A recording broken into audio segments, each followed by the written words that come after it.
le vent, ni le soleil, encore moins la pluie n'arrêtent l'élan de professionnalisme et de quête d'information des reporters de Renouveau Télé. Ce soir, voyons ce qu'ils nous proposent.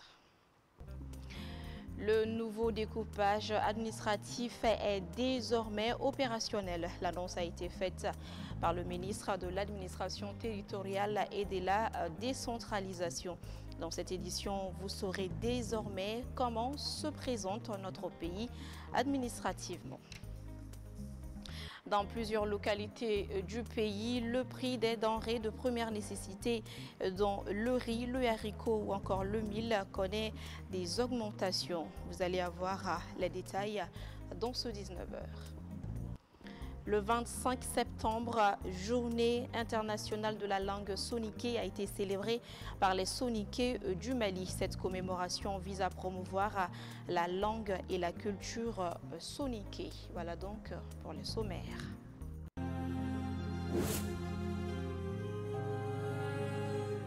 Bonsoir à tous et bienvenue dans l'information sur la télé totalement vôtre. La série de rencontres des institutions de la République et de la commission de rédaction de l'avant-projet de la Charte pour la paix et la réconciliation nationale se poursuit. Après la Cour suprême et la Cour constitutionnelle, elle a été reçue ce mercredi 25 septembre 2024 par le Conseil économique, social, environnemental et culturel à Koulouba. La rencontre a permis aux hôtes du jour d'avoir un débat franc avec les membres de l'institution afin d'améliorer le processus de rédaction de la charte. Le compte-rendu est signé Bakary M. Sidibé. Cette rencontre d'échange revêt une importance particulière dans le cadre de la rédaction de la Charte pour la paix et la réconciliation nationale. Elle offre l'occasion à la commission de rédaction d'accueillir les points de vue de toutes les parties prenantes, d'inclure toutes les voix dans le processus de réconciliation et de garantir à chaque Malien de se reconnaître dans la Charte. La Charte nationale pour la paix et la réconciliation nationale est un document de référence destiné à orienter le pays vers une paix durable en s'appuyant sur des valeurs endogènes et sur un engagement collectif fort.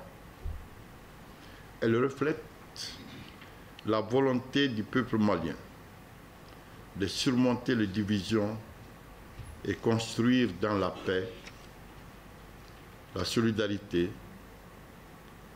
un avenir de paix, de sécurité, de prospérité partagée. Le Conseil économique, social, environnemental et culturel a salué l'initiative et demande à la Commission de tout faire pour que la nouvelle charte puisse être le reflet authentique de l'aspiration des populations à une paix juste et pérenne. La paix, comme nous le savons tous, est la condition première à la stabilité d'un État, donc à son développement. Notre pays a traversé des moments de grandes épreuves. Il est de notre devoir collectif de construire des bases solides pour une réconciliation nationale véritable, inclusive et durable.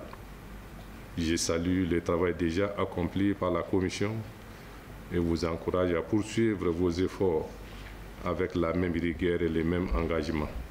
Permettez-moi de réitérer l'engagement du Conseil économique, social, environnemental et culturel à accompagner ce processus jusqu'à son terme. Nous mettons tout en œuvre pour que les dimensions économiques, sociales, environnementales et culturelles soient intégrées de manière cohérente et stratégique dans l'intérêt supérieur de notre nation. Selon le président de la Commission, la nouvelle charte permettra d'incarner la diversité et la richesse de la nation tout en proposant des solutions adaptées à nos réalités locales et régionales. Au cours de cette deuxième journée de consultation, la Commission a été aussi reçue par le Haut Conseil des collectivités pour le même exercice. Les activités de la 3e édition de la Semaine nationale de la réconciliation ont pris fin ce mardi 24 septembre 2024 à Bamako. La cérémonie de clôture a été marquée par la remise de 50 millions de francs CFA au gouvernorat de Koulikoro pour soutenir les victimes de l'inondation de Kangaba. La cérémonie a été présidée par le ministre de la Réconciliation, de la Paix et de la Cohésion nationale, Gabriel Keïta. Lancée le 15 septembre 2024 à Gao, la Semaine nationale de la réconciliation a été marquée par des actions de solidarité et des campagnes de sensibilisation, de communication et d'assistance aux victimes des inondations ainsi qu'aux équipes de secours. Aussi, elle a été marquée par des prières collectives dans les mosquées et les églises pour le pays. Pour boucler les activités de la CNAR, un chèque de 50 millions de francs CFA a été remis au gouvernorat de la région de Koulikoro et le choix de Koulikoro n'est pas fortuit. La région de Koulikoro n'a guère été épargnée par les pluies diluviennes ayant provoqué des inondations dévastatrices sur tout le territoire national. Elle est en effet l'une des régions les plus touchées par cette catastrophe. En vue de contribuer de manière concrète aux efforts entrepris par le gouverneur et le gouvernement aussi, mon département, dans le cadre de la Sénat, a jugé opportun d'apporter son soutien aux victimes de la région de Koulikoro à travers la remise symbolique d'un chèque. Mesdames et messieurs, c'est l'occasion pour moi de saluer l'engagement et la détermination des membres de la Commission nationale d'organisation qui n'ont ménagé aucun effort pour que cette troisième édition soit une réussite totale. Mesdames et messieurs, c'est le lieu pour moi de réitérer l'engagement de mon département à traduire en action concrète la vision du gouvernement en matière de réconciliation, de paix et de cohésion sociale. Le gouverneur de la région de Koulikoro, pour sa part, a salué le geste des autorités pour les victimes des inondations. Donc, ce fut une occasion de greffer à notre thème la paix, la réconciliation. Donc je veux dire que tous les mandés saluent le ministre pour son engagement citoyen et patriotique. On sait ce qu'il fait déjà. Donc aujourd'hui, si nous clôturons cette troisième édition à Koulikoro, je pense que c'est une très bonne chose. On n'a pas oublié Koulikoro. Donc ce n'est pas un choix au hasard. Donc merci bien, monsieur le ministre, pour tout ce que vous faites pour le Mali et pour tout ce que vous faites particulièrement pour la région de Koulikoro.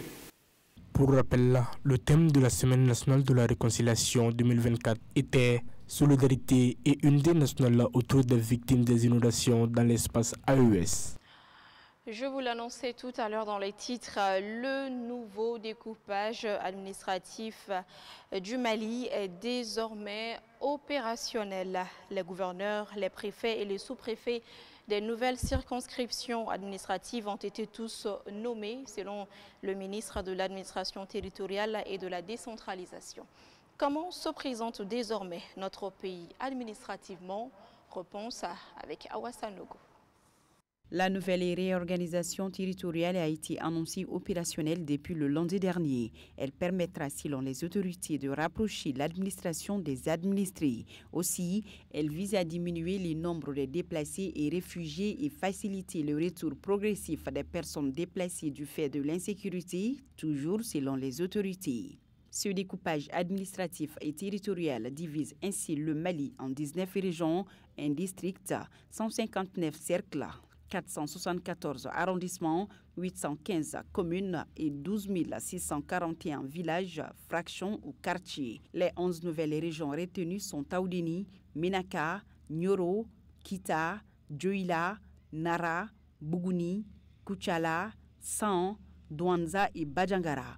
La région de Gao a 17 cercles. Les régions de Nara, Dioïla, Douanza, Taoudini, Ménaka ont chacune 6 cercles. Quant aux régions de Ségou et Bougouni, elles ont chacune 11 cercles. Les régions de Kidal et Badjangara, 9 cercles chacune. Sikasso et Koulikoro, 8 cercles et la région de Kaï, 10 cercles.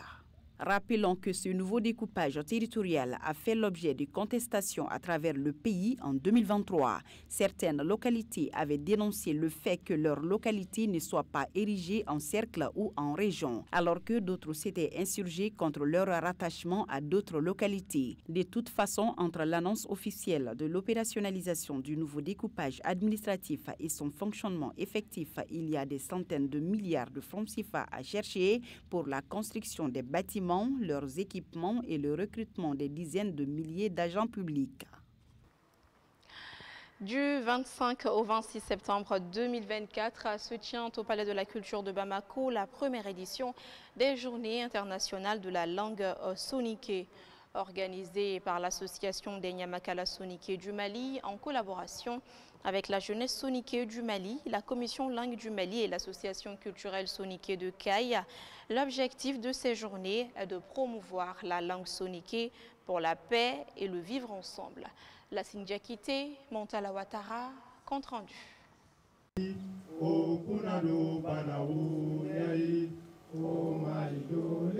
Cette montée de couleurs en langue soninké marque le lancement officiel des activités de la première édition des Journées internationales de langue soninké. Cette initiative de l'Association des Nyamakala soninké du Mali est de regrouper tous les Maliens dans la paix et la cohésion sociale, d'où le thème la valeur de la langue pour la cohésion sociale et le vivre ensemble. L'objectif en tant que Nyamakala, c'est de mettre tout le Mali ensemble, tous les Djatigués ensemble, pour vivre la main dans un Mali uni.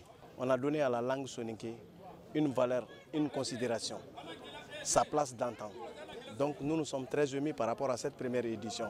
Et encore faire connaître aux soninké du monde que le Mali aussi, à l'instar des autres pays du monde, va célébrer cette journée. Va célébrer cette journée avec plus de joie, avec plus de convivialité et tout en n'oubliant pas que tous ceux qui sont tombés sur les champs de l'honneur, nous demandons au bon Dieu de leur accorder sa grâce. Après la Swahili, la langue soninké est classée par l'UNESCO comme deuxième langue en Afrique. La jeunesse soninké du Mali veut maintenir cette tendance ou la renverser à sa faveur. Dispenser le cours en soninké partout où le besoin se sentira, que cela se réalise un peu partout dans le monde entier. L'exemple, c'est la France, ça est là-bas, et le soninké est considéré comme langue d'option. Toute personne voulant apprendre ou encore parler la langue soninké, tu peux prendre ça, c'est disponible. Tout comme au Mali, à l'université, nous-mêmes on a appris là-bas, c'est un peu partout. L'occasion est là pour célébrer et dire ça, que ce n'est plus... En plus des soninké, plusieurs autres ethnies étaient présentes à cette cérémonie. Le président de Guinée-Dogon, qui a salué cette initiative des soninké, rappelle que le développement d'un pays passe par le développement de sa culture. La culture est un puissant vecteur de développement. Et toutes les grandes nations qui se sont développées l'ont été avec leur propre langue. Il est difficile de se développer dans la langue d'autrui. Donc c'est pourquoi nous pensons que cela est un pas de géant qui a été fait par nos parents soninké et que les autres communautés tiendront le pas, marqueront le pas à partir de cette journée. Pour rappel, le Conseil exécutif de l'UNESCO a adopté une résolution à l'unanimité le 13 octobre 2023 proclamant le 25 septembre Journée internationale de la langue soninké. Au Mali, plusieurs activités sont prévues pour commémorer cette Journée internationale de la langue soninké, notamment un match de football, la prestation de 7 troupes théâtrales soninké, etc. Et du 23 au 24 septembre 2024 s'est tenu à la Maison de la Presse de Bamako un atelier de formation sur le journalisme sensible au conflit à l'endroit des radios communautaires. Initié par l'URTEL, un partenariat avec Reporters sans frontières, cet atelier de renforcement couplé à la lecture et au lancement de la déclaration pour la protection des journalistes a pour objectif de renforcer les radios de proximité tout en attirant l'attention des autorités sur les crimes dont sont victimes les professionnels de médias de façon générale et les radios en particulier. Fatoumata Labastouri, Zakaria Omar Keita pour le compte-rendu. La Maison de la Presse de Bamako a servi de cadre à une formation de 2 jours sur le journalisme sensible au conflit, couplé au lancement de l'appel des radios communautaires du Sahel pour la protection des journalistes. À cet effet, le représentant du président de la Maison de la Presse n'a pas manqué de faire une comparaison entre la situation des journalistes au Mali avant et maintenant. Si nous remontons l'horloge du temps, avant 2000, le Mali était vraiment un havre de paix, était un paradis pour les journalistes. les premiers classements de RSF qui aujourd'hui est partenaire de la présente activité. Si j'ai encore bonne mémoire, en 2000 plaçait le Mali à la 35e place. C'est-à-dire pratiquement le seul pays qui en fait était mieux classé en Afrique. Par rapport au Mali, c'était en fait le Cap-Vert. C'est vrai, à partir de 2013, l'enfer en fait a commencé avec l'assassinat de nos confrères, notre consoeur Ghislaine et Claude Verlon essentiellement. Et depuis, la descente aux enfers continue.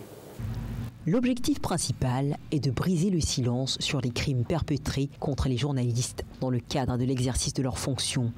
La sécurité des personnes et de leurs biens appartiennent aux autorités.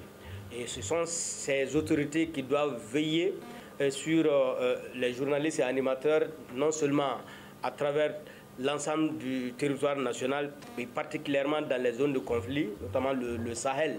Donc c'est pourquoi cet appel, en tout cas de l'ensemble de ces radios communautaires. Et aujourd'hui, je crois qu'on a reçu plus d'une centaine de signatures et des radios communautaires qui se sont associées et qui se sont donné la main pour lancer cet appel. Le responsable du bureau subsaharien en Afrique de Reporters sans frontières a rappelé l'importance du rôle des radios communautaires dans la gestion d'un conflit.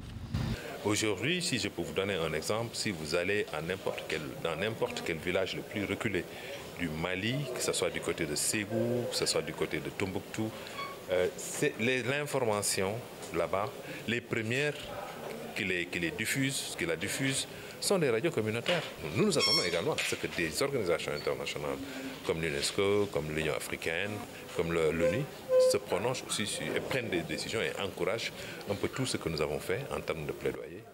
Attachés à leur métier malgré les dangers qui minent le nord et le centre du Mali, par la voix de l'un des leurs, l'appel des radios communautaires du Sahel a été lu. Nous, radios communautaires, appelons les autorités politiques des pays du Sahel à lutter contre l'impunité des crimes commis contre les journalistes des radios communautaires en ouvrant systématiquement des enquêtes pour que ces assassinats ne restent pas impunis. À briser le silence sur le sort des journalistes des radios communautaires enlevés par les bandes armées et agir pour obtenir leur libération.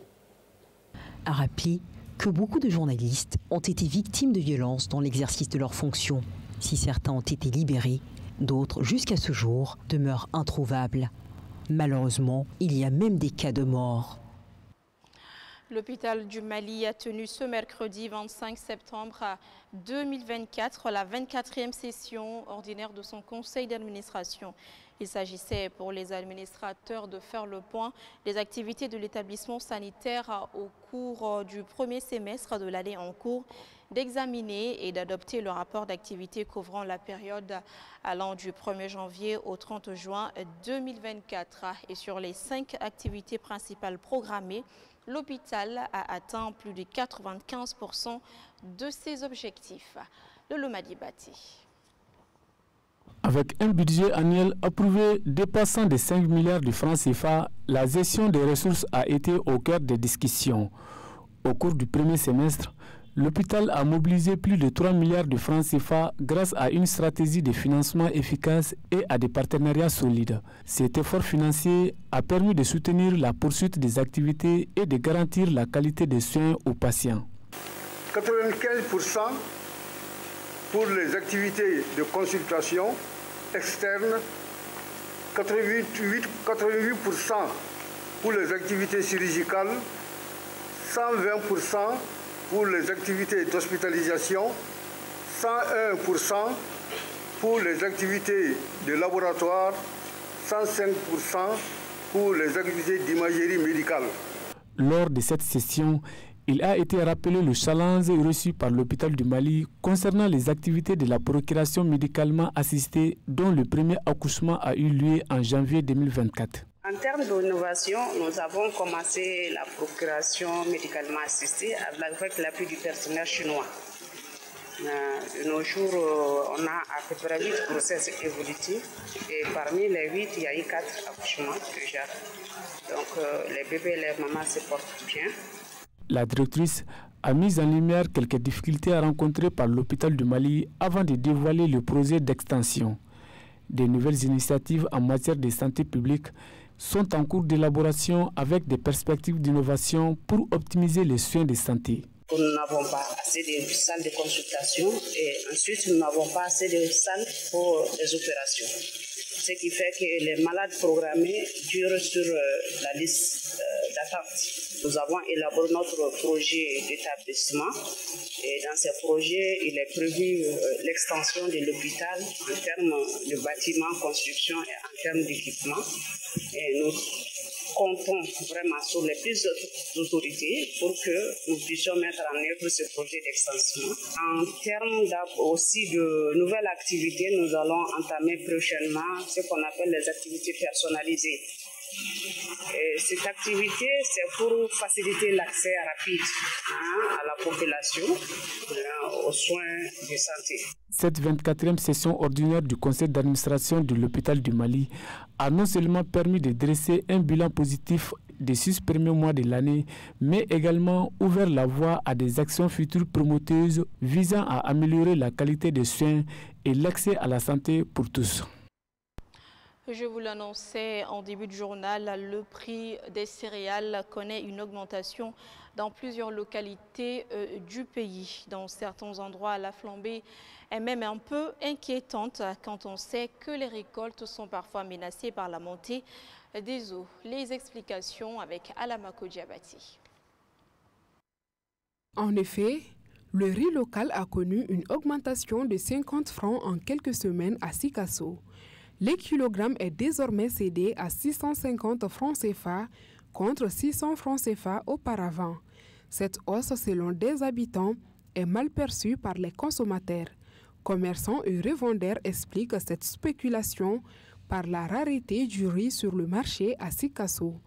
Aussi à Mopti, le prix des céréales est en hausse. Aujourd'hui, 1 kg du riz est vendu entre 550 francs et 600 francs CFA et les sacs de 100 kg coûtent entre 55 000 francs et 60 000 francs CFA. Le prix du mil a également augmenté. 1 kg varie entre 350 et 400 francs CFA. Le sac de 100 kg est vendu entre 35 000 francs CFA et 36 000 francs CFA. Les acheteurs réclament une réduction des tarifs des céréales. À Bankas, dans la région de Badjangara, les prix du mil et du haricot ont connu cette semaine une légère hausse.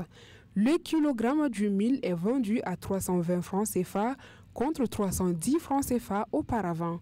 Celui du haricot est cédé aujourd'hui à 700 francs au lieu de 650 francs CFA il y a une semaine. Par contre, le coût de certaines denrées comme l'oignon, l'arachide, le riz importé ainsi que le prix de l'aliment bétail sont en baisse. Un soulagement pour les populations en cette veille de fin de campagne agricole. Les actions de solidarité dans le cadre de la célébration des 30 ans du Paris mutuel urbain PMU-Mali se poursuivent. L'établissement a procédé ce mardi 24 septembre 2024 à une remise de dons de vivres et de non-vivres à l'école des déficients auditifs. Et par ce geste, PMU-Mali veut contribuer à l'amélioration des conditions de vie de ces déficients auditifs. Gabriel Keita nous revient pour le compte-rendu. Le Paris mutuel urbain PMU-Mali, dans son élan de solidarité, a fait don de vivres et de non-vivres d'une valeur de 2 millions de francs CFA à l'école des déficients auditifs. Ce geste, qui s'inscrit dans le cadre de la célébration des 30 ans de la société, a pour objectif d'alléger la souffrance de ses enfants. À cette école, nous sommes venus remettre des kits alimentaires qui sont composés de 2 tonnes de riz, de 5 bidons d'huile de 20 litres, de 100 paquets de spaghettis et 50 moustiquaires, pour une valeur totale de 2 703 000 environ. Nous osons croire que ces dons, comme tous les autres que nous avons faits durant les 30 ans de PMU, s'inscrivent dans le cadre du mécénat de ce 30e anniversaire. Le DG et tout son staff ont fait parler leur cœur pendant cette période difficile que traverse la population.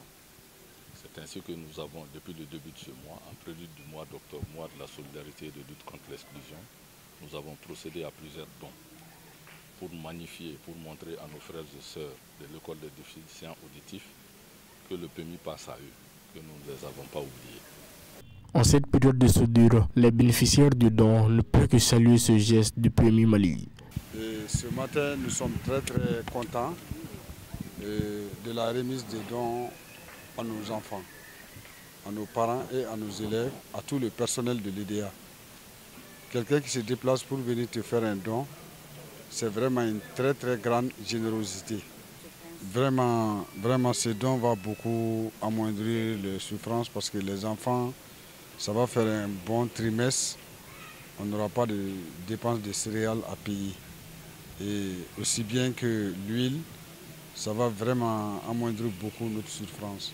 Dans le cadre de la célébration de ces 30 ans, le PMI Mali prévoit d'autres actions de solidarité à travers le pays.